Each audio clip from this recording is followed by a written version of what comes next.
গ্রামের মামার বাড়ির আম গাছ থেকে এবার আমরা প্রচুর আম পারলাম। আমরা তো একেবারে বাড়ির পাঁচিলে উঠে ছাদ থেকে গাছের মধ্যে উঠে আম পাড়ছিলাম।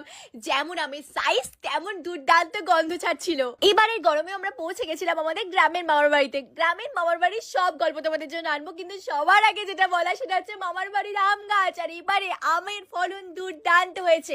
আর মামার বাড়িতে শুধু আম গাছ নয়, একদিকে কাঁঠাল, একদিকে পেয়ারা, আর একদিকে আম। কি নেই, যা চাইবে তাই পেয়ে যাবে। ও তো সবার আগে একদম পাঁচিলের উপর উঠে, মানে মামার বাড়ির পেছনের দরজার যে পাঁচিল তার উপরে আম গাছটা, ওটাতে উঠেও আম পাচ্ছিলাম। ও আমাকে একটা করে আম পেড়ে পেড়ে দিচ্ছিল, আর আমরা একটা ব্যাগের মধ্যে আমগুলো জমাচ্ছিলাম যে লাস্টে সব বার করে গুনবো কটা আম পাড়া হলো। আর সব থেকে যেটা ভালো মামার বাড়িতে আম পাড়ার জন্য সেটা হচ্ছে ছাদ।